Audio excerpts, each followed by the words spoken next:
This program is brought to you by Emory University.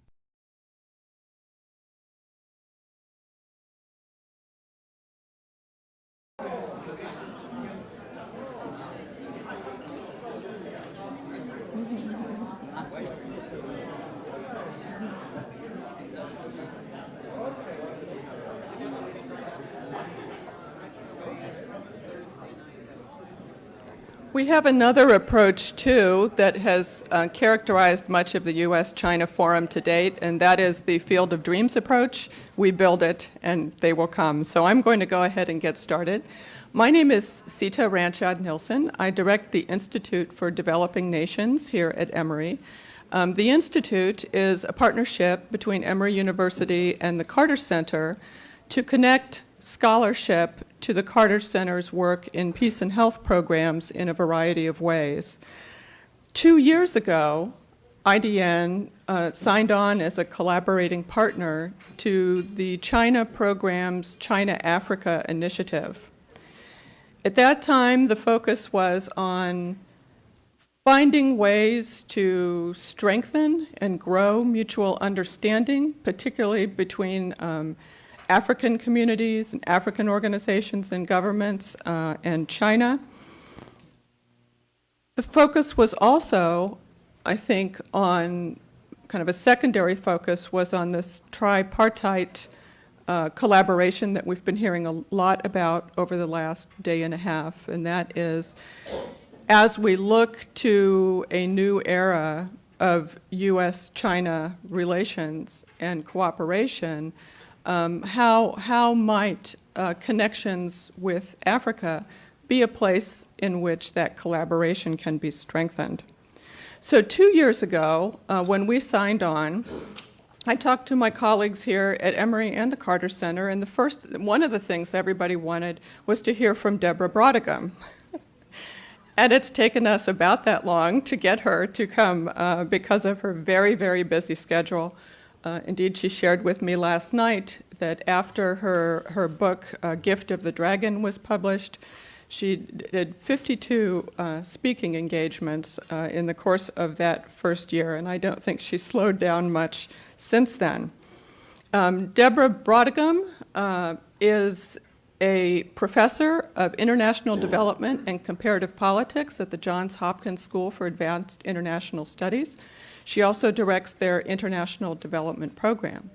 She is very well known for the book, her entire body of research, but I think especially for those who are interested in China's engagement in Africa and what that means for a changing development landscape, for her book, Gift of the Dragon.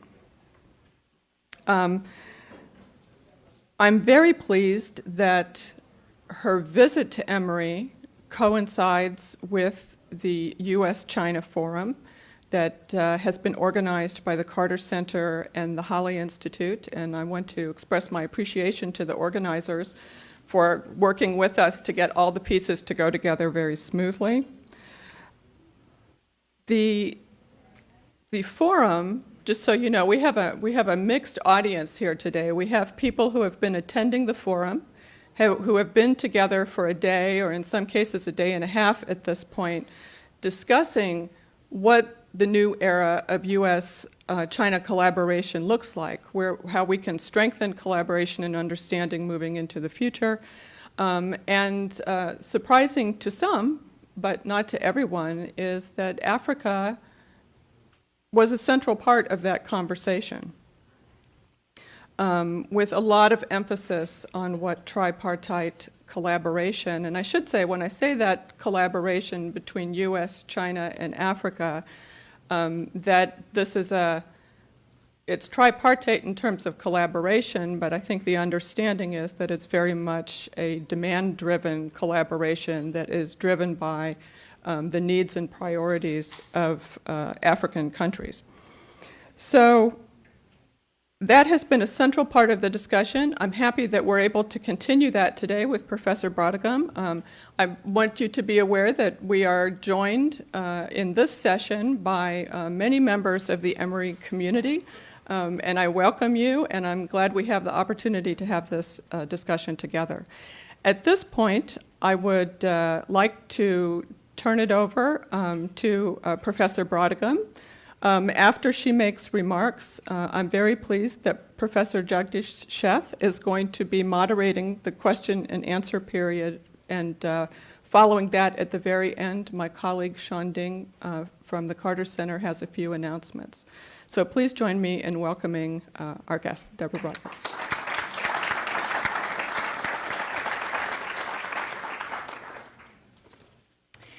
Thank you so much for that very kind introduction. And I'd like to thank the Carter Center and Emory University for inviting me here for the past 3 days. It's been just fascinating and a great opportunity to meet so many new people and friends. So let me just start. China and Africa, Think Again. That's what my presentation's called. And I say think again because I think so much of what we think already, and I'm speaking of generalists, is pretty negative about what the Chinese are doing in Africa. And this really hit me in about 2006, when a lot of newspaper covers started coming out and alarming images of the new colonialists in Africa, or that China was taking over Africa, or that China was a threatening presence and Africa really needed to wake up to this threat. Well, as someone said earlier today about the China-U.S. engagement, that he was a realistic optimist, I'm a realistic optimist about China's engagement in Africa. And I think I can say that because I have some background in this issue. So the alarming picture is out there. This is not particularly about Africa, but I think it's that there's a lot we don't understand about China. And that's very true in Africa as well. But there's a lot that we do understand. So I've been working on this for a long time. I went to Africa in 1983 as a China student. So I was a sinologist. I still am. And I did my PhD fieldwork on what the Chinese were doing in Africa. So this particular picture, we've got, that's me there, just in case you weren't sure. I'm doing interviews with a Chinese technician who's working on an aid project in Liberia. And in the back is a Liberian driving the combine harvester. So here's another picture, and yes, that's me in the middle. So I know I've changed over the past 30 years, but this gives you my bona fides for this. And I've written 2 books on this topic, as you've heard, The Dragon's Gift, and my earlier book, which sank like a stone after it was published. I think it maybe sold 300 copies to libraries, which was on Chinese aid and African development at a time when nobody was interested in this. It came out in the 90s.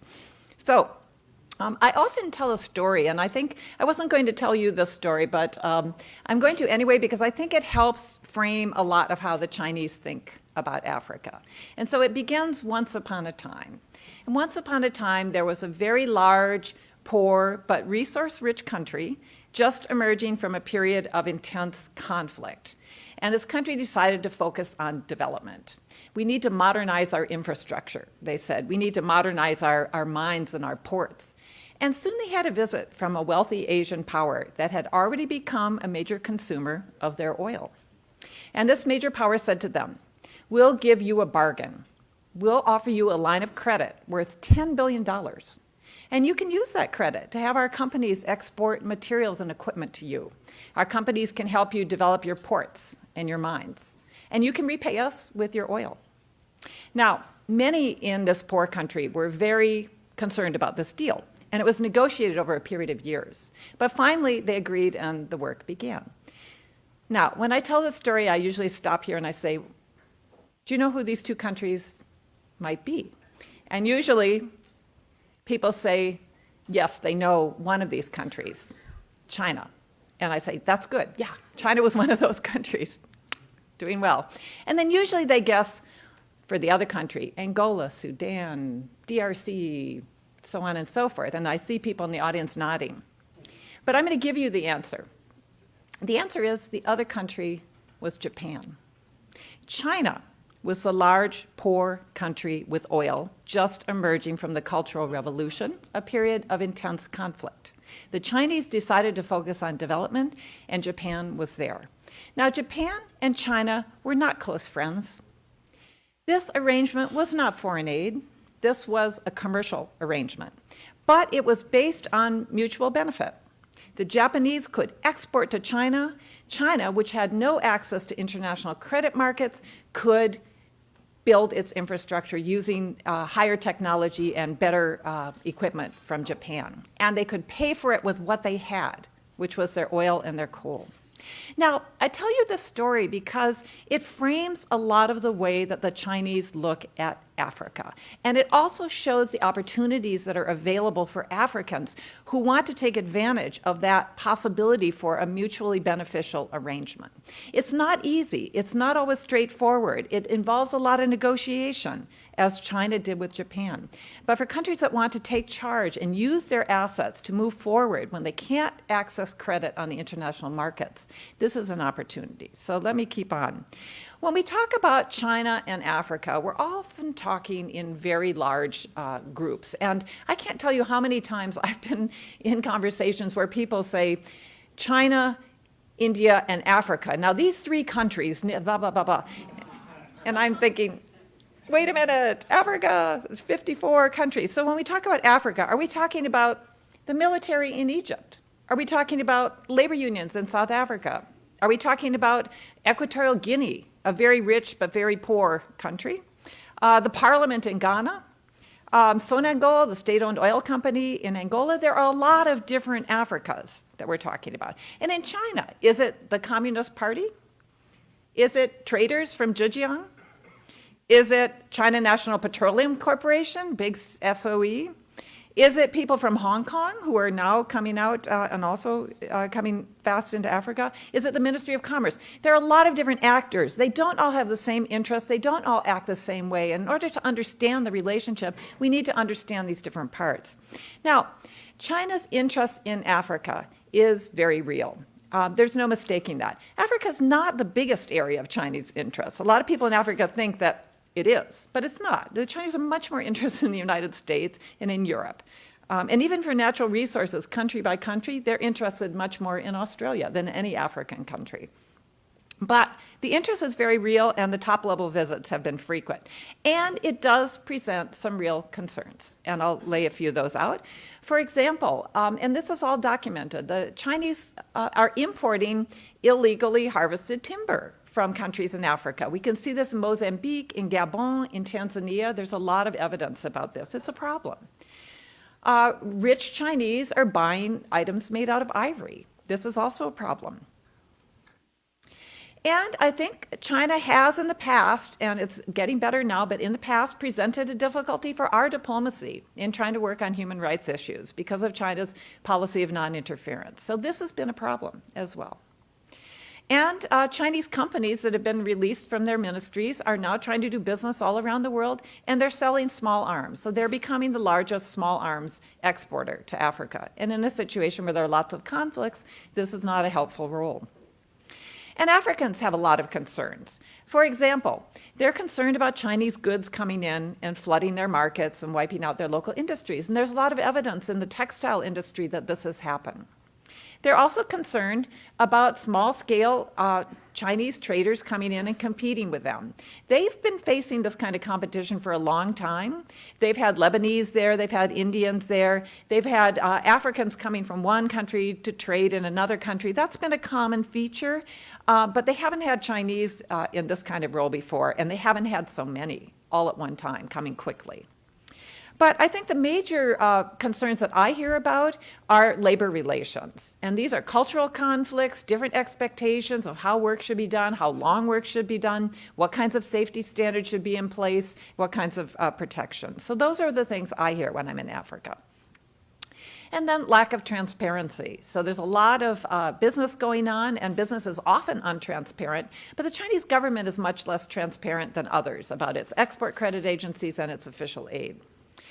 Nonetheless, we do know a lot, and we know a lot more than a lot of people think we know. And so I want to strip away some of the myths here. And the first is that we often think that China is a newcomer in Africa, that they're a latecomer, that they just got there because of their desperate search for resources. That's actually not the case. I think most people in this room probably know that. So raise your hand if you didn't know that. No, I'm just going to embarrass you here. Okay, so is China a newcomer in Africa? The answer is no, and let me show you just how long ago the Chinese first got to Africa. Now, this is one of my favorite maps here. It's a map of the voyages of Zheng He, and every Chinese in the room knows about Zheng He. He was an admiral, very interesting guy. He was a Muslim, he was a eunuch, and he led the Chinese fleets out into the Indian Ocean, and they stopped in Africa. And the Chinese, including my friend He Wenping, I don't know if she's here today, but they're often fond of saying that the Chinese only took back one giraffe to show to the emperor, and that's all they took from Africa. In fact, what they also took were a lot of plants because they were very interested in Africa for their pharmaceutical explorations. Now, this is the size of the fleets, and I love this picture because it shows the perspective of Zheng He's boats, which were these big ones in the back, and then this little tiny boat in the front. Does anyone recognize what that might be? Yeah, it's Christopher Columbus's, the size of his boats. So when we're thinking about the China threat,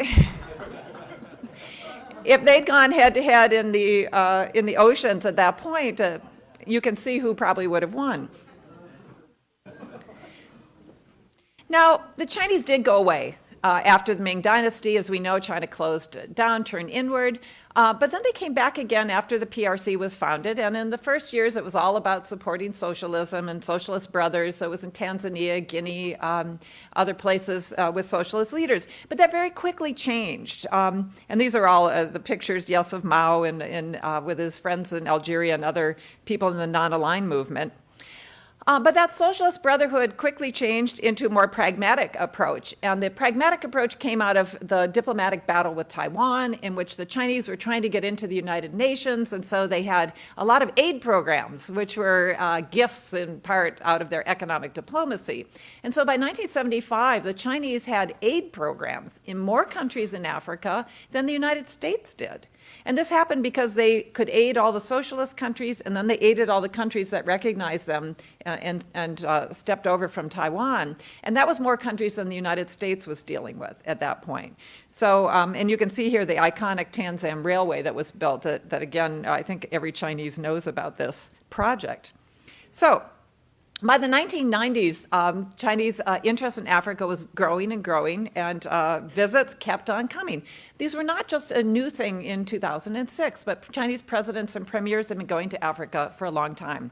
And in this map, which comes from my book, my last book, it shows the countries that Chinese presidents or premiers, the top two leaders, have visited since 1995. And some of them are multiple visits, so each symbol is one leader. And you can see like Egypt has gotten 4 of these visits. South Africa has also gotten 4. So President Obama, our past presidents go much more rarely, or vice presidents, to Africa. It's just not been very much on our radar screen. So this is about a lot more than just natural resources.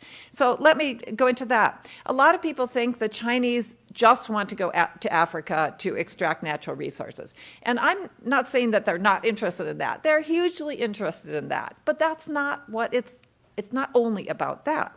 So strategic diplomacy is still important. There is a truce with Taiwan, as a lot of people know, but this is the flag of Taiwan. 4 countries in Africa still recognize Taiwan, and there's been a lot of diplomatic back and forth over the past decade up until the truce. There are also other diplomatic issues, and the Chinese will put pressure on South Africa to never grant a visa to the Dalai Lama, which has happened twice now. And then there are other issues that come up at the United Nations. And the Chinese like to have 54 friends in Africa that might vote with them on different issues that are of concern to them. They're also interested in the WTO and getting the non-market status designation removed from China and having it be recognized as a country that has market status. And this comes up often in the diplomatic negotiations in Africa. But business, in a broad sense, is the most important driver. And we see this, this is one of the pictures that I took in Mauritius, which is a small island nation in the Indian Ocean. And I thought it was interesting that it's a former British colony. And this is a thing of airlines. And the top one was British Airways, which you would expect. But look what comes next. The next is Cathay Pacific, and then Dragonair, and then Air Madagascar.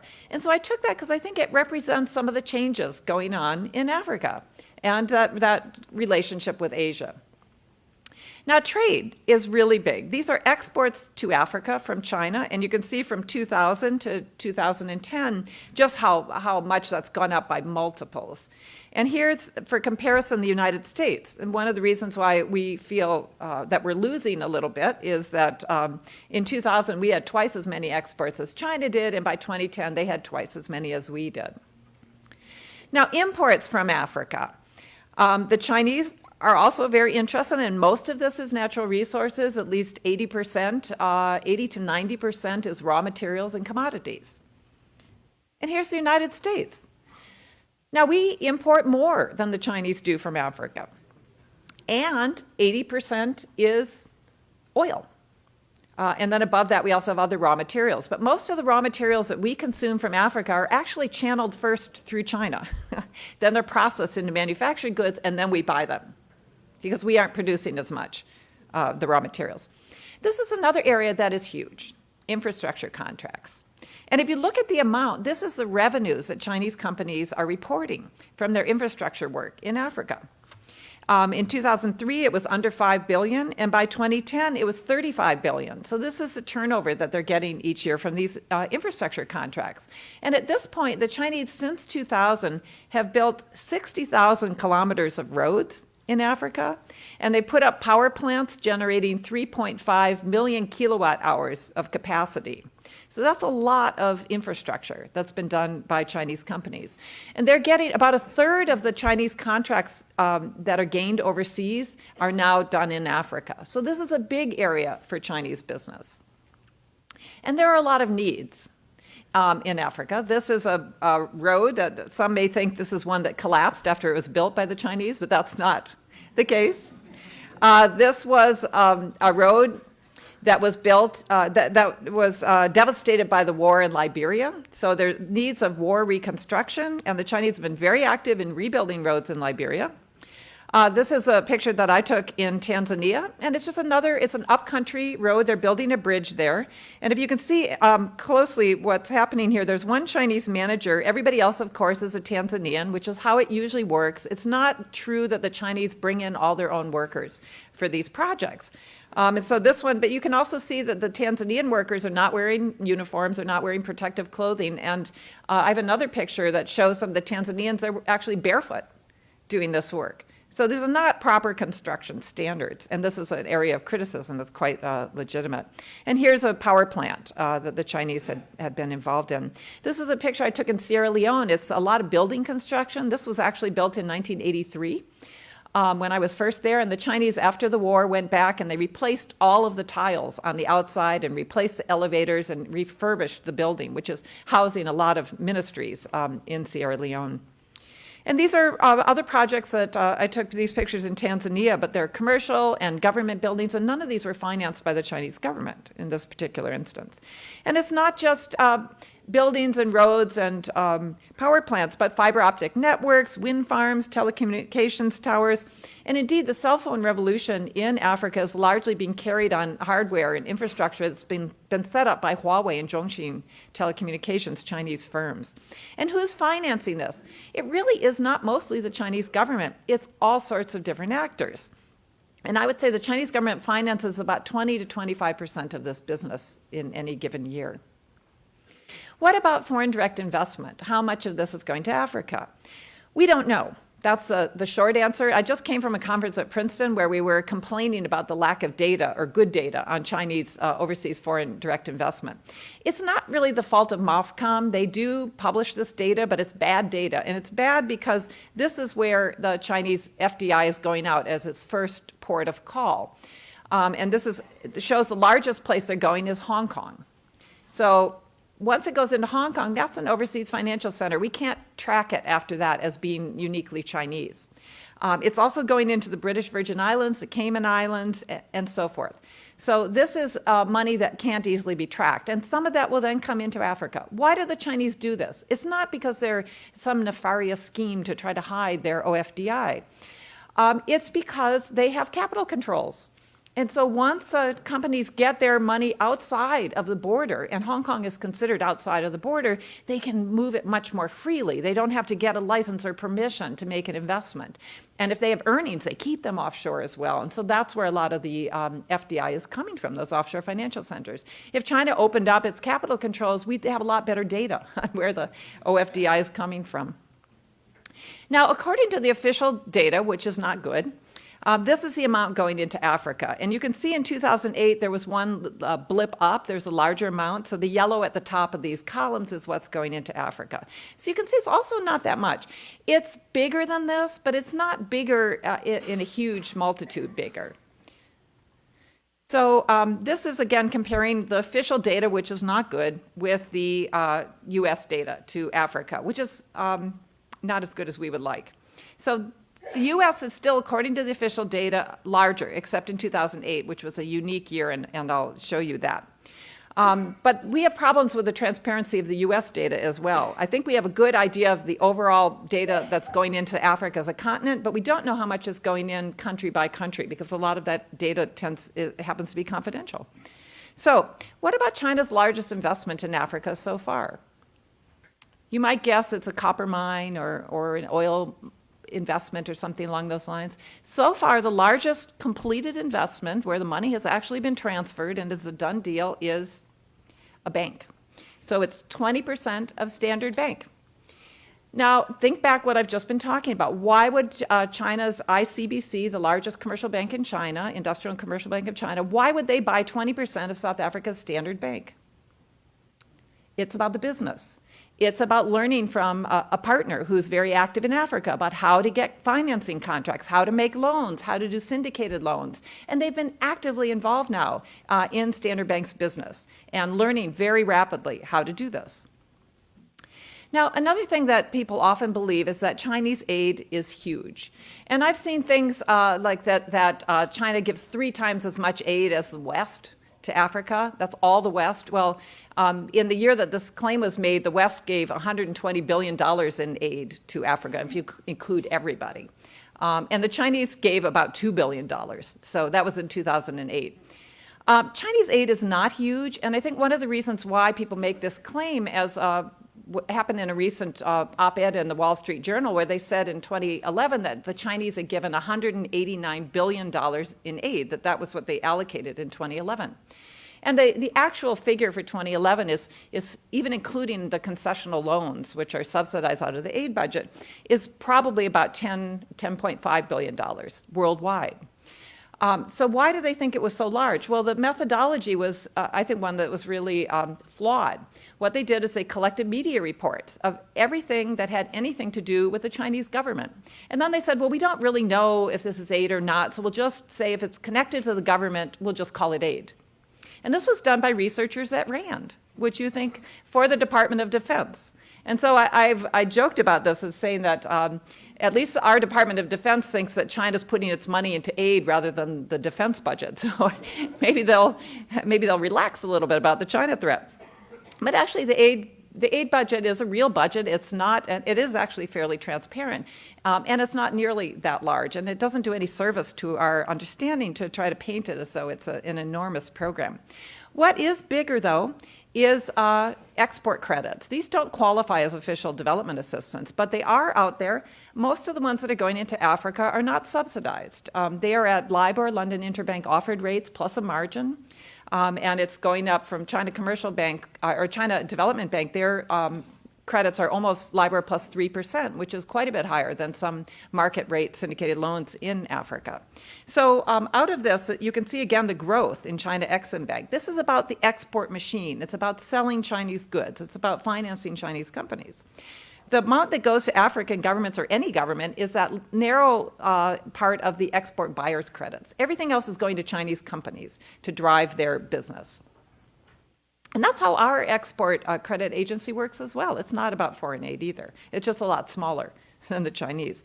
Now, another thing I often hear is that China's leading the land grab in Africa. And this, you might be interested in this. It comes from the Hindustan Times, in which they said, India's joining the race for land in Africa, China way ahead.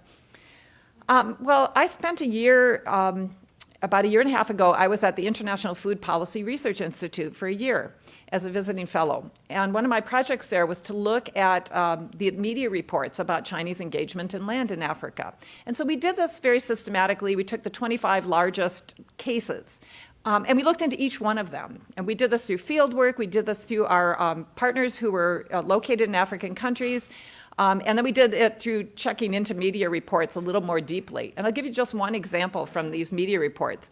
One of them said that the Chinese had a $2 billion rice investment in Nigeria. Having been to Nigeria many times, I thought this was a little unlikely because it's not a great agricultural country, and then it's not a great rice producer either. But anyway, I looked into it, and it took me about 5 minutes of internet sleuthing to figure this one out. So yes, there was an article that said the Chinese had a $2 billion rice investment in Africa, but there was a name of a company there. So I did a little more checking on the name of the company, and I found it was called Ofada VT. And so I looked Ofada VT. Ofada, turns out, is rice. It's Yoruba for rice. VT, it turns out, is VT Basmati, which you might think is an Indian company, and sure enough, it turns out it was an Indian company. So it's an Indian company, not Chinese. A little more looking, and I found it's not $2 billion, it's 2 billion naira, which is about $17 million. And then the last thing was, it's not to grow rice, it's to sell rice mills and to set up rice mills for milling rice in Nigeria. And so it's a very different story, but that's not what made it into the databases about Chinese land grabs. And there are many more cases like that. And in fact, we had, what was the amount that we had? If we totaled up all the land that the Chinese had supposedly grabbed, it was 7.6 billion, no, 7.6 million, I don't want to get it wrong there, 7.6 million hectares. That's what all the media reports said. And out of those 25 projects, we only found 4 that had happened in the past decade and were actually real and actually had land. There were some that were earlier than 2000, but that doesn't seem like a recent land investment. And they weren't that big either. But of those 4, and the actual amount of land that had been developed was less than 10,000 hectares. They had some plans for larger, but so far they hadn't been carried out. So it's there is interest in agriculture, but most Chinese companies are finding it's a very difficult area. Now, another thing that we often think is that China Inc., it's China Incorporated. It's someone in Beijing reaching out and manipulating everything and happening all like that from China.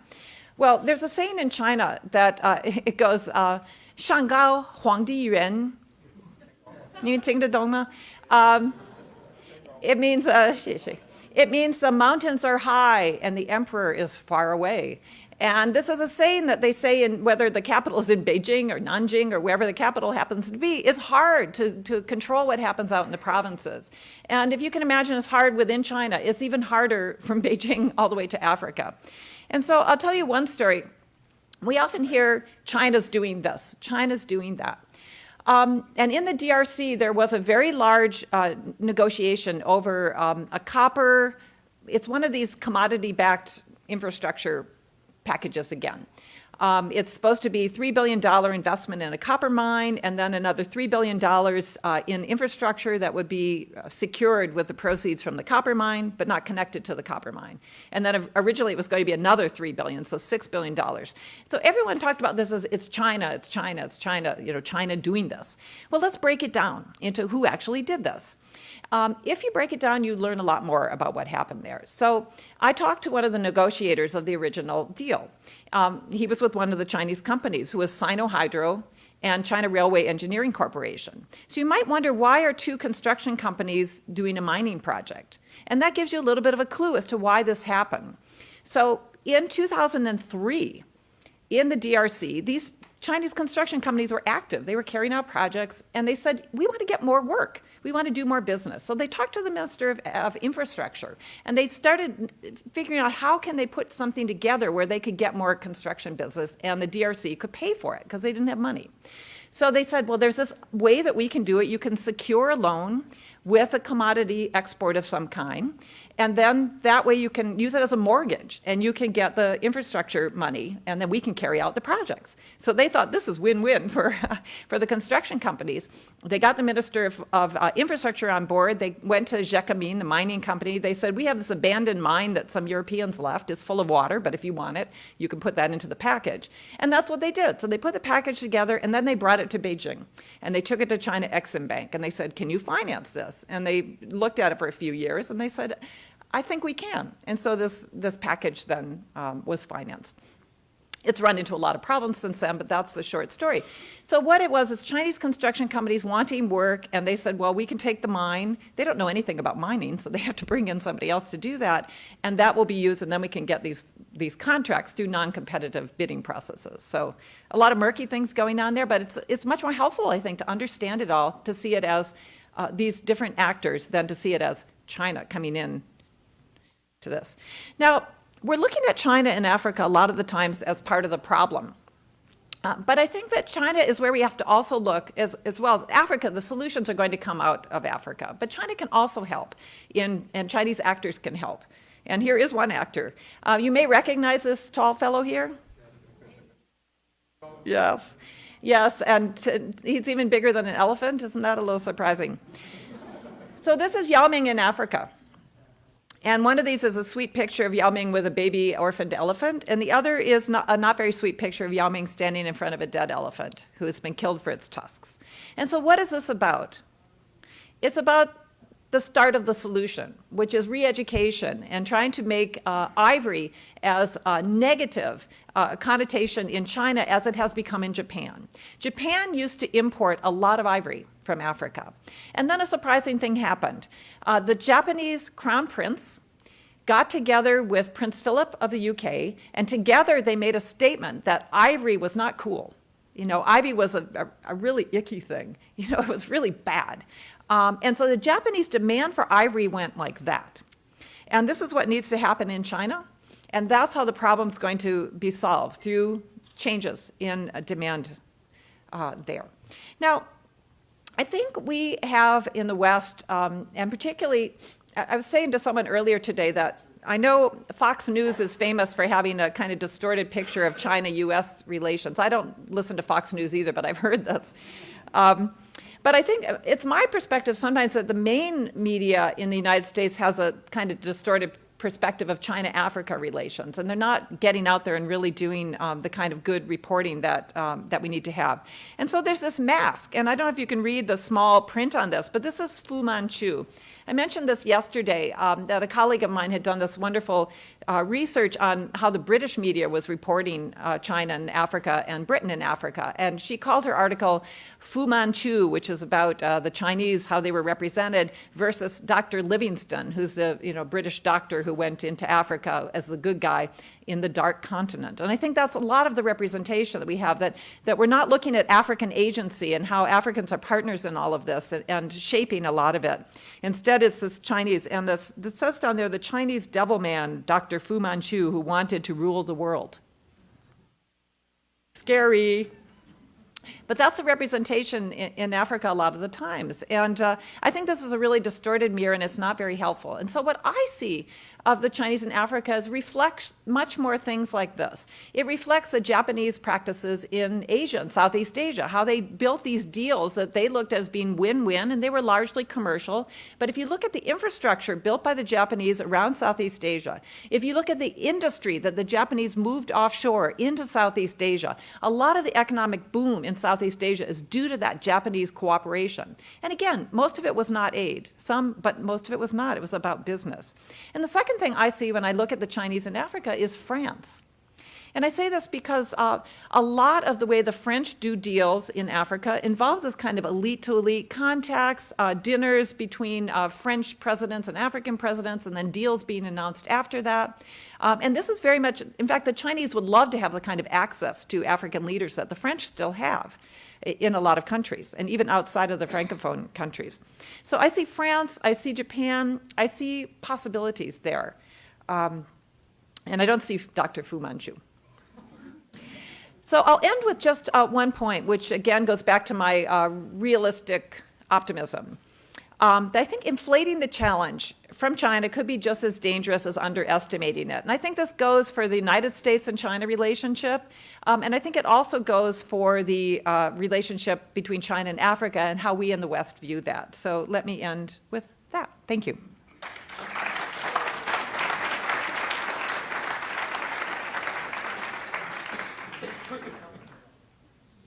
Well, Deborah, thank you very much. Great presentation, right?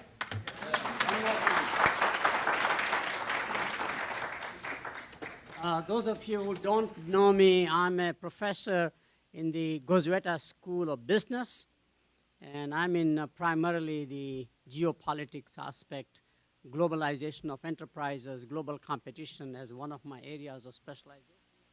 I go by nickname Jag, like in Jaguar, so please call me Jag, pretty much. And if it's okay, while you are gathering for your questions, I would probably like to raise 3-4 questions to Deborah, and then see if we can think about answers, get more out of her presence here primarily. Deborah, this was very, very enlightening. Your book is excellent, by the way. I bought the book. I read the book, okay? And you can have a quiz for me, too, okay? It's fine. So, but my main question is that what has China got out of the relationship in Africa? We all talk about what Africa has got. Let me provocatively raise the question that in most of the African deals, the recipients have outsmarted all the givers, or French, but all other nations who have contributed for African development. If you look at the history from the giver viewpoint is not that great. Have you articulated about what China has gained by investing in Africa? And we'll focus on Africa for a moment before we go into other areas. So from China viewpoint, it's a mutual benefit. Any ideas about it? Well, thanks for that question, and thanks for your nice comments about my book. I'm glad you read it. I'm even more glad you bought it. All right, what has China gotten out of Africa? Well, I have to answer this a little bit broadly than just the investment side of it. I would say, first of all, the diplomacy, as we in the China-Africa field hear over and over again, it was African votes at the United Nations that brought China in. And so that diplomacy was really important for getting China's seat and kicking Taiwan out in 1971. So that's one thing they've gotten, and they continue to get diplomatic benefits. If you look at research that's been done about voting at the United Nations, whether you're looking at Latin American countries, African countries, you see a closer alignment now with Chinese positions on issues than on the U.S. positions on issues in many cases. And I haven't done this research, but I've seen presentations on this by others, and it's interesting. So it's still happening in terms of diplomacy. I think the business in construction, as I mentioned, is huge. A third of all the contracts are in Africa. So that's very big for the Chinese overseas construction companies. And there's a glut. There's a lot of competition in China. And so they're looking out to get that business. And that's very helpful for them. I think in terms of trade, the access to resources has been very important in keeping China's economic motor going. And that's been really big. Investment, though, I think this is an area where it's been more problematic. And I think that you can talk to Chinese companies that have, we have this idea that they're eating up Africa or taking it over. But the problem investments are, you can just list them one after another after another. Angola, problem investments. Niger and Chad, problem investments. Sudan, now they have a situation where it's two countries and the oil is in the south and their diplomacy is in the north. So there are a lot of instances in which these countries have come up against problems. And I think that has to do with it's a difficult place to invest. There are great rewards to be gained by investing in Africa, and there are big risks as well. So the Chinese are new at trying to balance that reward and risk combination. And also they do have soft budget constraints, and they don't have as much concern with the bottom line. So all of this has meant that they've gone into riskier areas and worse investments, and they've taken the things that were abandoned by other investors. And that's a lot of the assets that they have in Africa. They're not very good. A second related question As you know, when multinationals go abroad and do business in other countries, especially in ex-colonies, quite a few transform themselves into truly global enterprises. At a nation level, have you seen China transforming itself by its expansion, not just in Africa, of course in Asia to some extent, and in Latin America? What is happening to Chinese culture, Chinese psyche? Are they getting influenced? Let me just preface by saying, as you know, probably British got more influenced by India, even though India was a colony, so that today, for example, the most common convenient food among the British is the Indian curry. Have you done any research? Is China transforming itself by globalizing? I think there are probably many more people in this room that are better positioned to answer that question than me about China being transformed by globalizing. But I think just in my own visits in China, it's very clear that if you go to Beijing, Shanghai, the sort of shining cities of China, that they would not be out of place. In fact, most parts of Europe and many parts of the United States would welcome looking like those new parts of Shanghai and those new parts of Beijing. They're really quite astounding. And the shopping, all of the kinds of things, the things that were so not there in 1980 when I first went to those cities. But let me pick up on some part of that, which is Chinese multinational corporations and how they've expanded overseas. This whole going global effort of China has been going on for a long time. A lot of people think that China only started to go global or in 2001 when they joined the WTO. But that was when it went into the 5-year plan in a big way. They had been going out and doing investments abroad for a long time. In 1985, for example, I was in Sierra Leone and I came across Chinese companies that were there trying to do joint ventures. And one of those Chinese companies did a joint venture in the fishing industry. And that joint venture was still going when I went back in 2007. So from 1985 to 2007, that Chinese state-owned company was still doing fishing with a Sierra Leonean partner, the same one. All those years. So this has been going and been gradually building. And so what has Africa meant for the Chinese? It's been a very good area for experimentation. So it's been experimentation. That was all coming out of the experiments as China was experimenting at home. They were trying to experiment abroad at the same time. And that was what my first book was about, if anyone's interested. So I was looking. All packaging. Yeah, it's all packaging. Yeah, you can see the two covers of the two books. They were really different.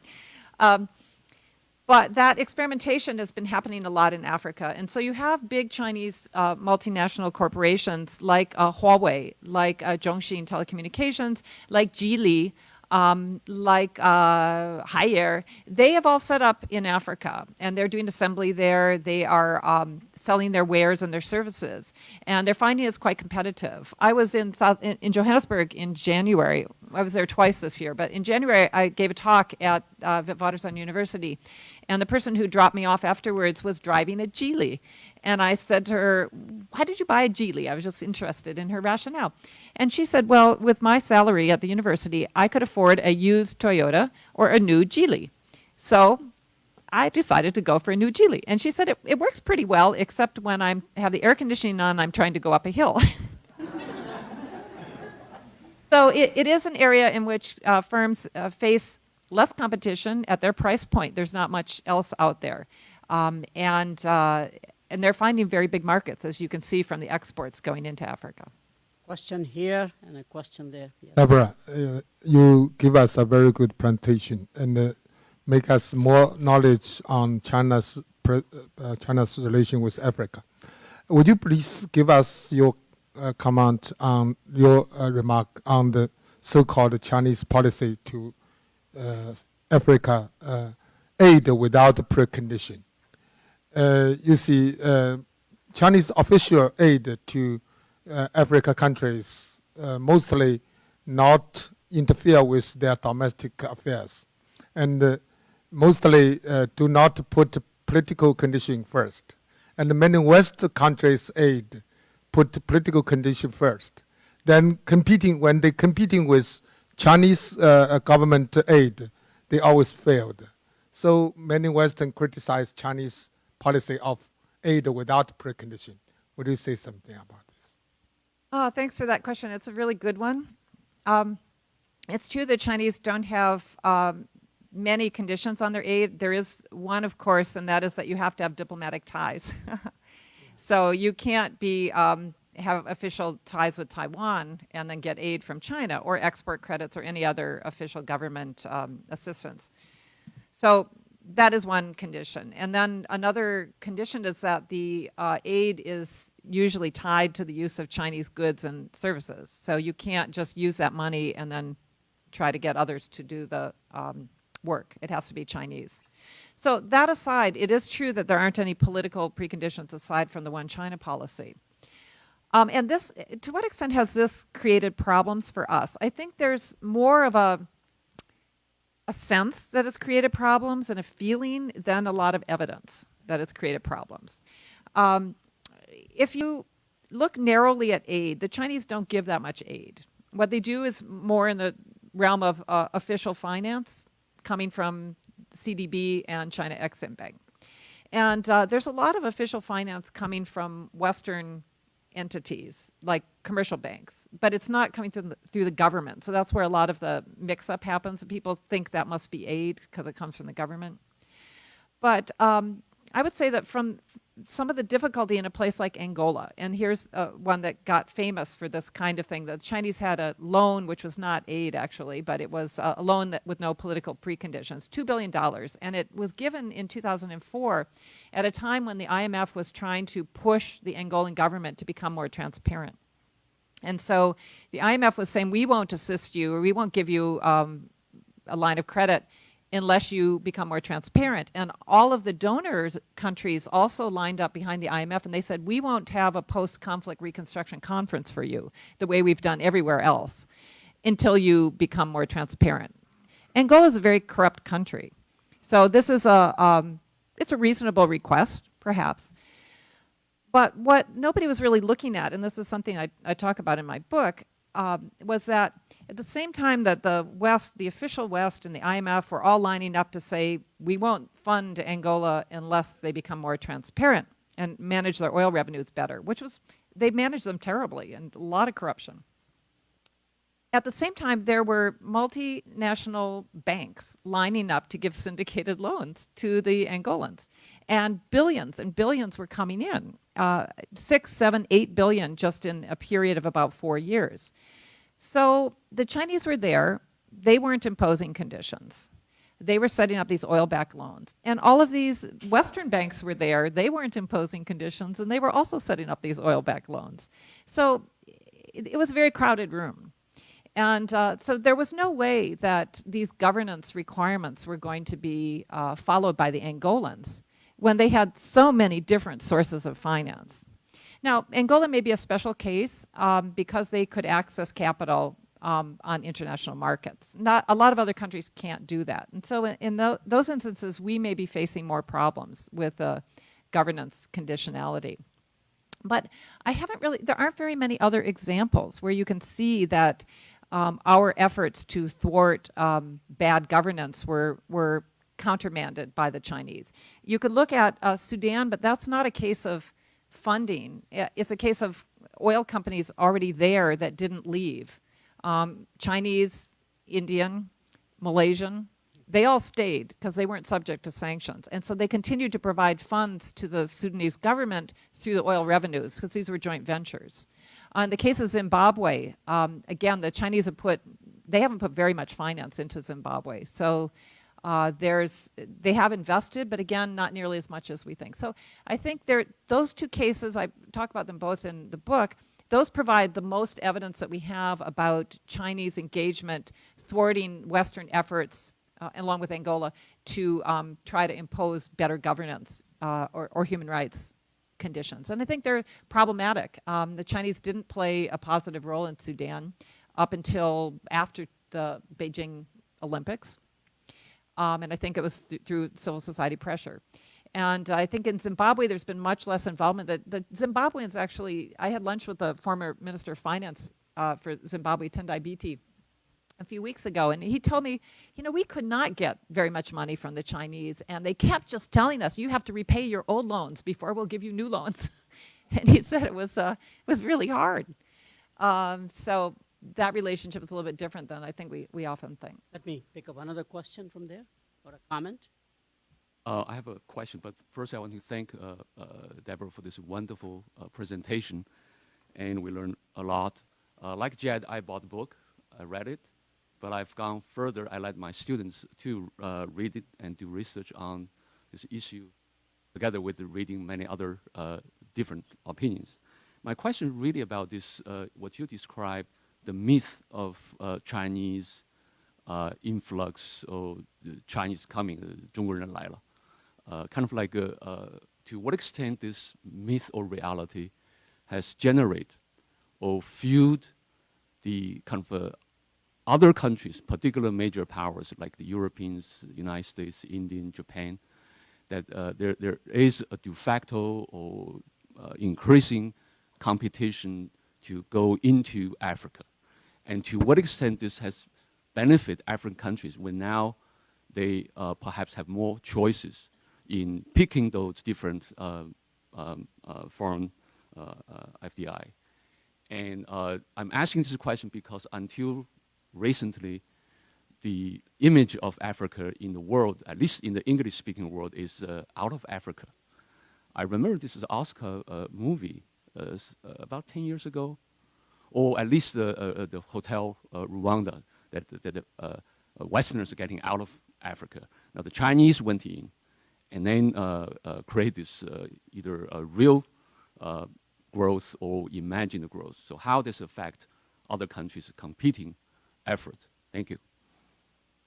That's such a good question, and it's absolutely the case. I think that the Chinese interest, which was there earlier, we've been seeing a lot in the newspapers more recently about Africa's turnaround, the Africa Rising. The Economist had a cover story with that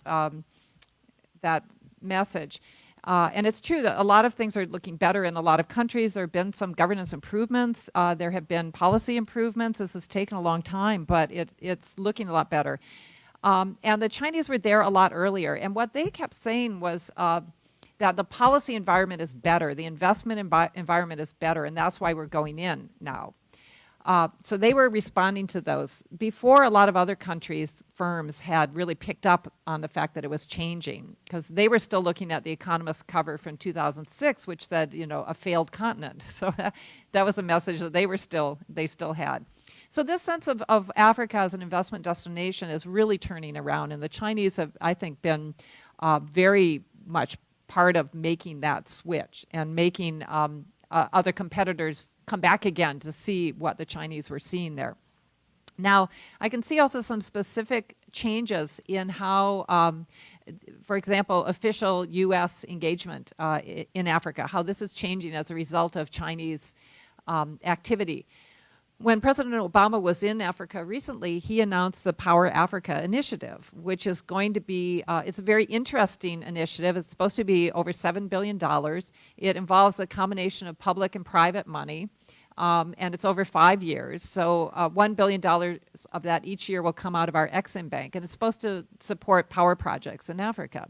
So I mentioned before that the Chinese have already funded 3.5 million kilowatt hours of power generation capacity in Africa. So now we're going to join them.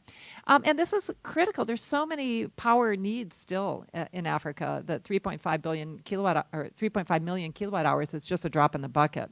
So this Power Africa initiative comes, I think, purely out of seeing what the Chinese were doing and how their engagement in infrastructure was making such a difference and was so appreciated. And now we're finally getting into that area, way, way longer, way, way behind the Chinese engagement. So those kinds of things. Let me then follow up on that one. As you know, I analyze the India's initiative in Africa. Both, for example, the Indian government in 2008, April, hosted 10 heads of Africa in New Delhi and announced $500 million aid however you define the aid. And it is probably exceeded by 1 billion now. You go to Kenya today, from the new airport, for example, to the downtown, on both sides, miles and miles, those are all Indian corporations and Indian factories. Investment in South Africa by India, for example, especially Tata's, or by ONGC, the Oil Indian State Enterprise, you know. India also investing in Africa, US investing in Africa, China being there, that becomes the playground, like dividing the areas, geography, like East Africa versus South Africa versus Middle Africa versus West Africa. What do you see in terms of this trilateral play that is happening in Africa? Well, I don't see a new colonialism. I think there's been a lot of talk about the Chinese as being neo-colonialist powers in Africa, but that was truly a division of the continent into different areas, and I don't see that happening. The Chinese really, they're literally everywhere. And if you look at where China gives its aid, it's spread across the whole continent, except for the countries that recognize Taiwan. And if you look at where Chinese are investing, you look at where they're getting contracts, it's all over, and it varies. The map showed that, actually. Well, the diplomatic ties, it's over. It must be exhausting because it's really, they're going all over. So I don't see that there's the kind of a hiving off. As you know, the Indian engagement has been, I haven't followed this closely, but I've seen it happening more along the coast, the East Coast, the sort of area in the Indian Ocean that's closer to India, perhaps. So certainly Kenya, Ethiopia, which is not on the ocean, but Mauritius, Mozambique. So all along that coast, Tanzania, Zambia's, again, landlocked. But that area, and there's ancient, well, not ancient, but traditional ties with Indian communities in those countries as well. And for the Chinese, though, I don't see any particular geographic pattern.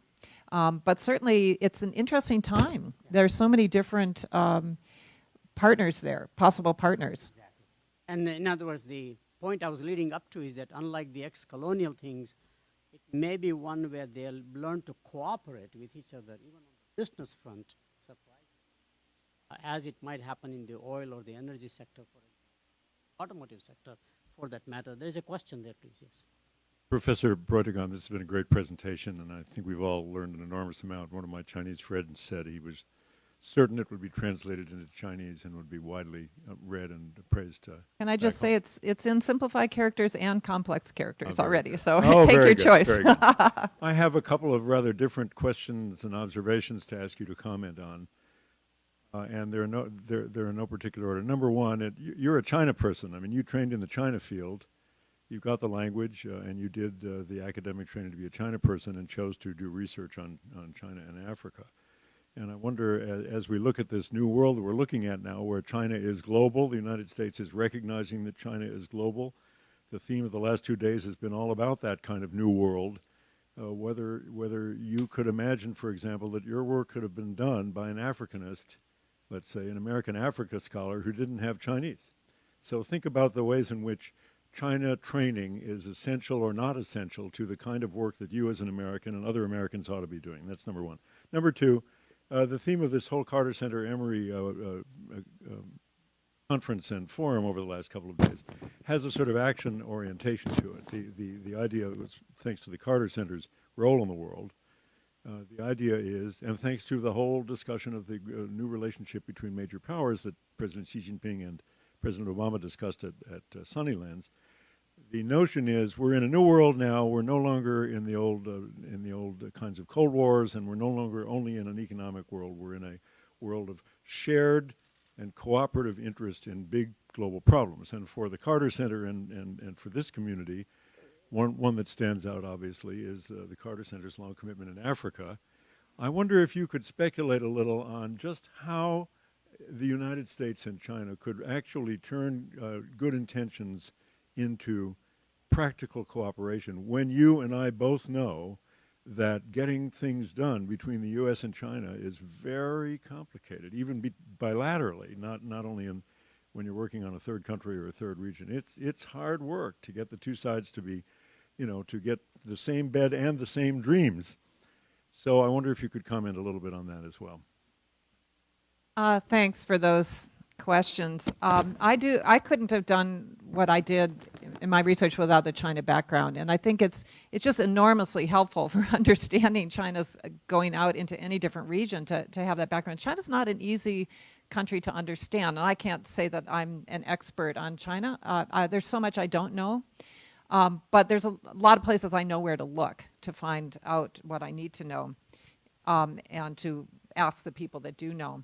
So it was essential for me. And I see this also in the work that's done on China and Africa. The people doing the best work are those with the China background, because they have such a head start in trying to understand. And the same in China and Latin America as well. So Kevin Gallagher is one of my, we were working together on the project, and he works very closely with someone with an excellent China background. So he's learning a lot more himself, but that's really essential, to either have it or to work with someone who does. So in terms of action orientation, practical cooperation, I thought yesterday in our sessions, Joyce, you're still here. She made this point about the China-Africa cooperation, that you need patience. And it's a lot about, as we know in the China field, it's about building guanxi. It's about building relationships. It's about coming back again and again, meeting the same people, having the conversations over and over again, and really building a kind of a trust. So I found that even in doing research, that really helps to meet people over and over, have lunch with them, and so on, in order to accomplish research goals. And so I think this kind of effort, like what the Carter Center is doing now in bringing people together, they're also fostering opportunities for us to meet each other and to form relationships there. And more opportunities like this to meet and greet and eat together. And very strategically, like I would think for the Carter Center to focus on health. I know a lot of people in China working on health, people at the Chinese CDC, people working in the private pharmaceutical industry, people working on health diplomacy for the Ministry of Health and within the Ministry of Commerce. And I think it would be a really interesting meeting. Maybe it could happen in Beijing, maybe here. But to work on those, and then out of that, ideas would be generated about things that could happen. And I'm very reluctant to be involved in sort of top-down, to sit in a room in Washington and generate ideas for what should be done with the U.S., China, and Africa. But I think being part of a process of having a lot of informed stakeholders together is the way to go. Wow. Oh, no, I'm sorry. I cannot see on this side. Please go ahead. We have a light shining right in our eyes, so we can't see you. Okay.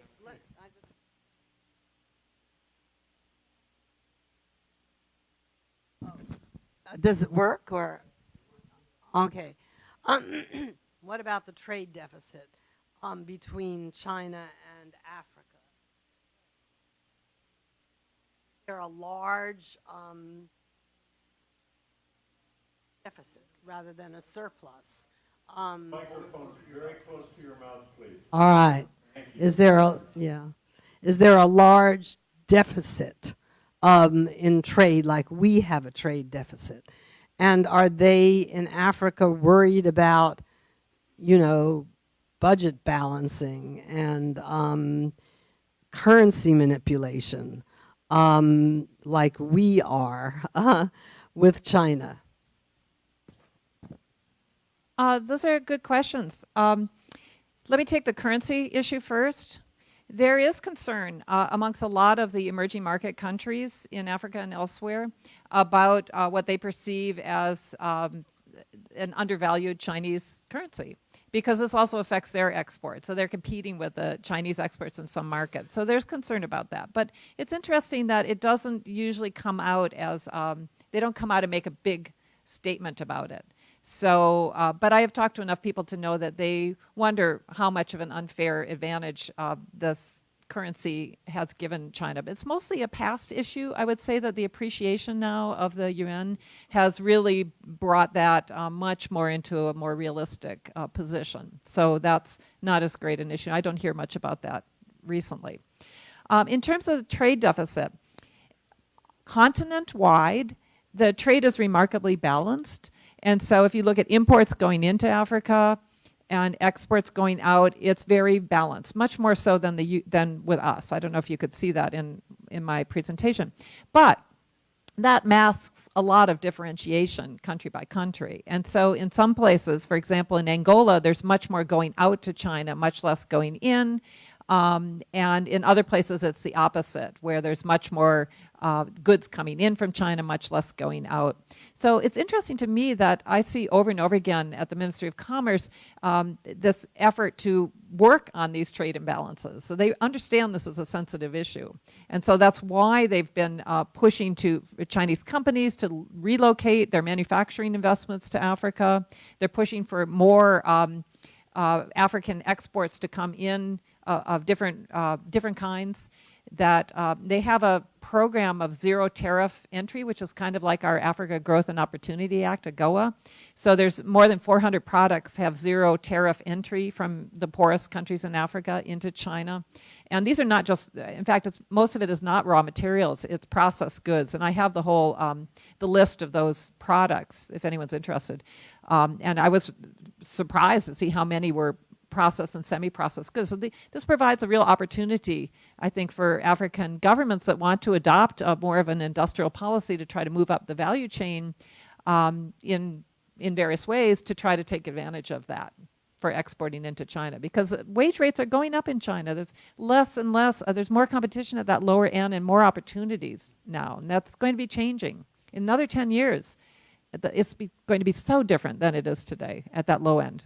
Are they thinking of tariffs like we are to balance the trade a little bit and fix up the currency problems? And also my second short question was about how much does this Geely car cost and what's it like, the Geely car? Is it yours or what? The Geely car just, to me, it looked like a Toyota or a Honda. You know, it just looks like a regular sedan, four-door.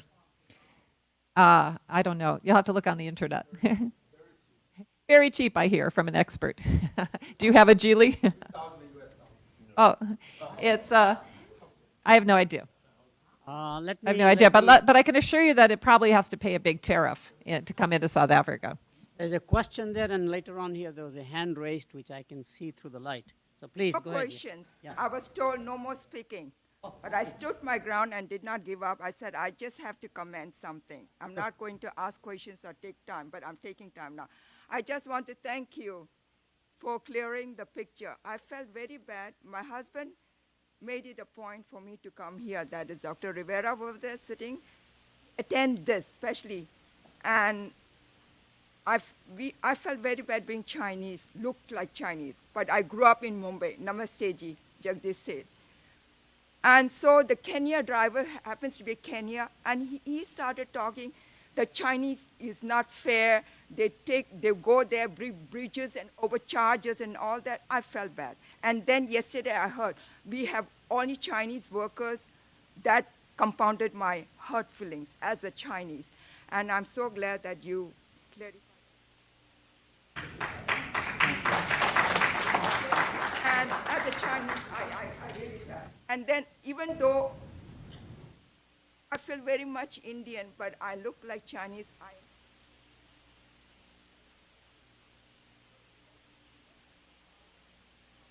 every country should be.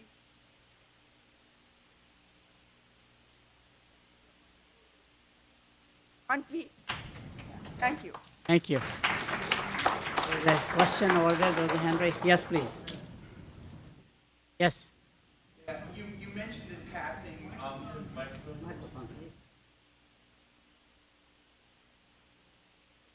Mentioned in passing that Huawei was now doing manufacturing in China. Are these smart? Africa? In Africa, sorry. What country is this in most countries? And is this smartphone assembly or is it telecom equipment assembly? And what is the best source to read about Huawei's manufacturing in Africa? It's assembly. So, and I know it's happening in Nigeria. There's another assembly plant. I think they have one in South Africa, although I'm not sure about that. probably better stop because I don't have a mental map in my head of where they're located around the continent, but it's not that hard to find out. You can go to their website and they have, their Africa operations, and you can see exactly there where they're active. So that's easy to find out. I just don't know it. I just wanted to say something on the Indian Chinese comments. Let me say three things. I want to be realistic about some of the problems that Chinese face in Africa. They do face this problem about quality. There's a perception that Chinese goods are of lower quality. And just as we see a range of Chinese qualities in America, so do they see in Africa. And I'll just tell you one example. In Zambia, I was speaking with a Zambian colleague, and he said, yes, there's a lot of poor quality Chinese material, Chinese goods for sale here. And he said, you can find them in Kamwala Market. And that's where all the cheap things are sold, and that's where people with not much money buy. Things don't last very long. But he said, I can also go to Game, which is a South African department store, and the things I buy there are also made in China. But they're a lot more expensive, and they're a lot higher quality. So there's this recognition, I think, that there's a price range. And things at the low end, you get what you pay for. But a lot of that quality is not good. In terms of business practices, I mentioned yesterday that according to the Pew polls, U.S. business practices got approval. About, I think it was 74% or so people in Africa, in the countries that were polled, approved of U.S. business practices. Only 59% approved of Chinese business practices. That's still not bad. 59% is better than 29%, but it could be better. So there are concerns there. And in terms of labor, there are some countries and some projects in which you will find a large Chinese labor force. Angola is an example. Lots of Chinese workers there. Sudan, there are also lots of Chinese workers there. We saw in Libya and in Algeria. Those are the 4 places where you will find lots and lots of Chinese workers. But in other places, you'll have the Chinese management tier, which is about 20% will be Chinese. And this could be 50 people. So it'll look like a lot if you see them. But then all of the workers will be African, and they will be, it's a lot cheaper than bringing them from China. Makes sense. Any other question? Yes, please, yes. Got a chance to ask my question to Deborah.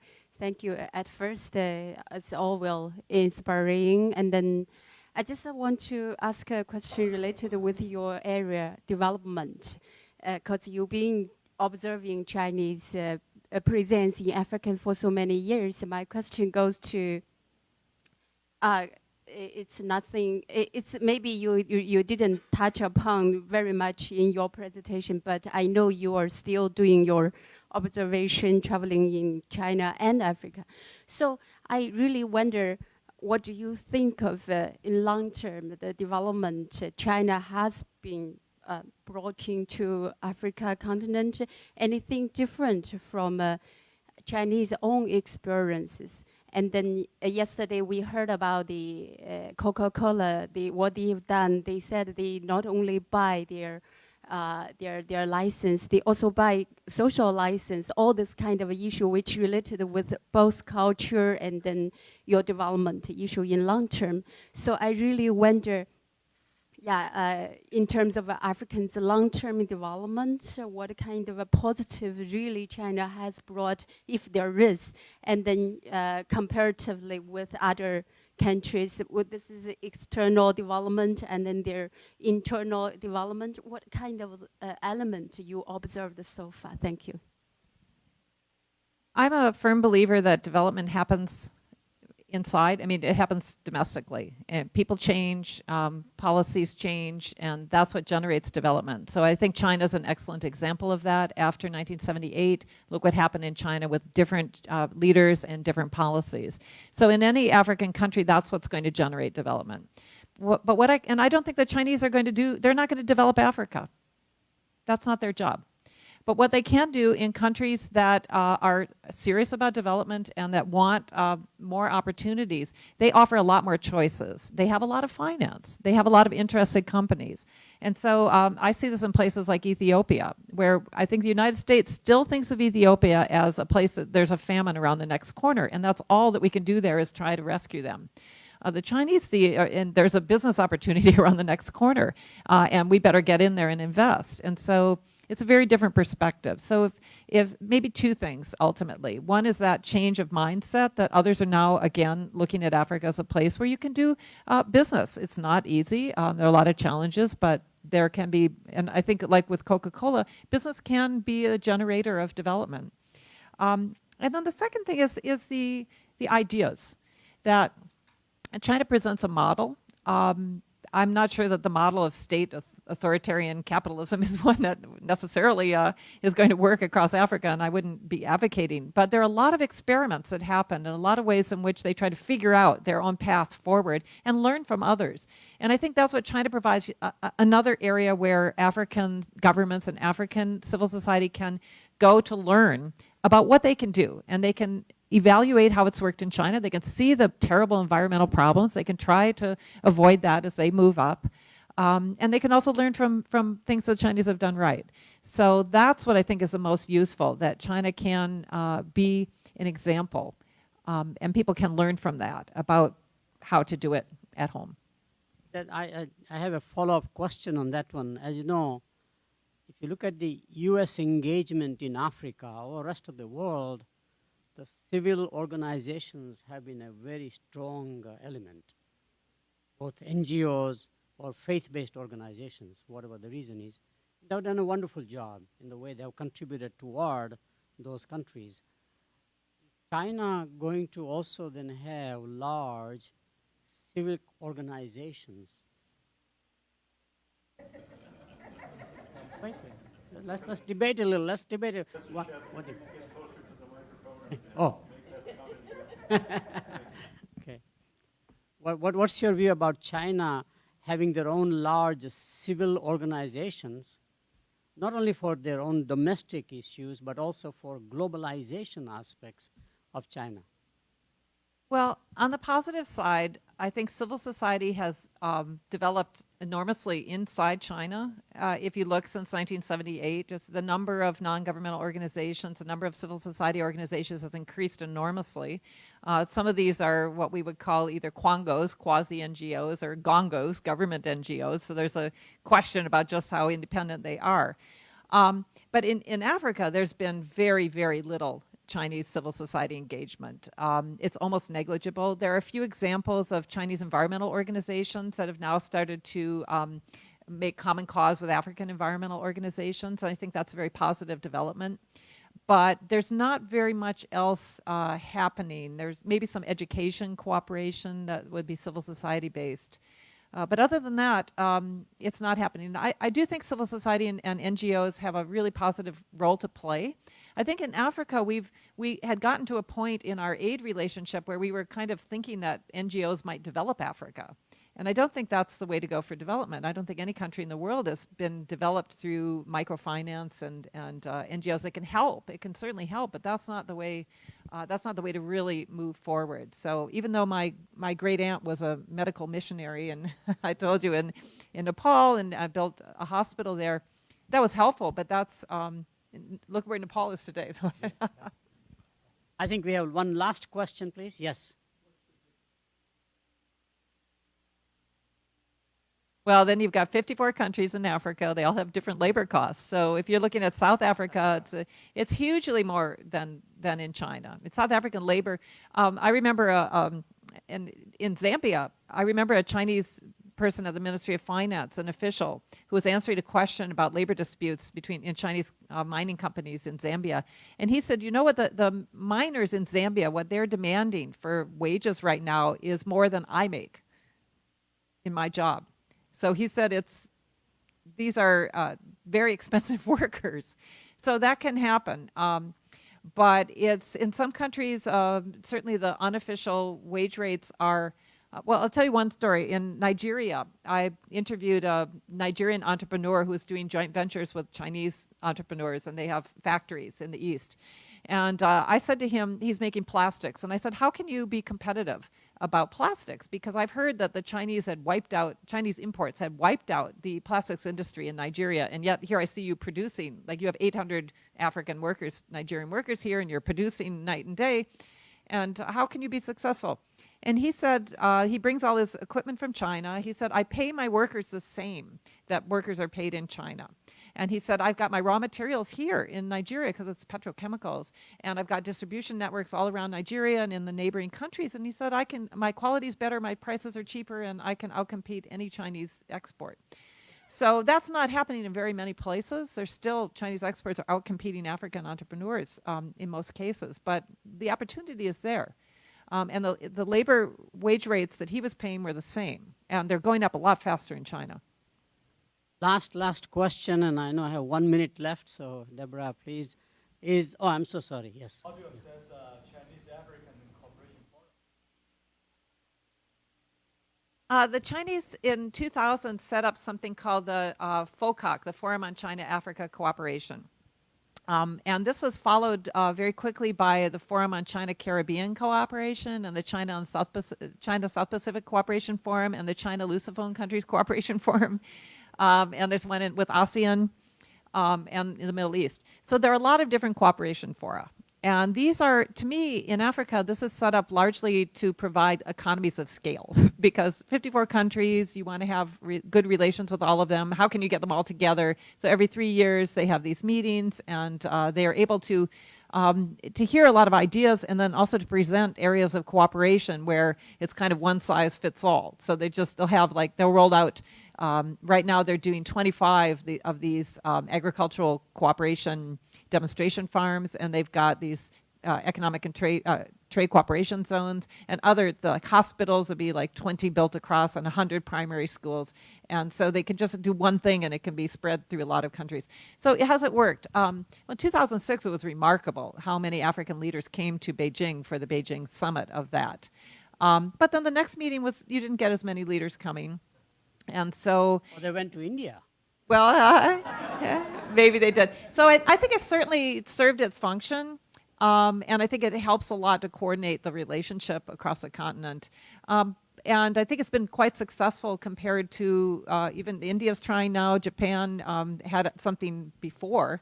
The Chinese kind of modeled theirs on what the Japanese had been done. But they've been much more successful than the Japanese have in their own effort. And now, as I heard, I think the United States is doing something. So. The last question, if it's okay, do you see China and India getting together while the rest of the world is saying they are going to be emerging rivals and all this stuff? What do you see? No. No. That's a great short answer. Thank you very much. Thank you again.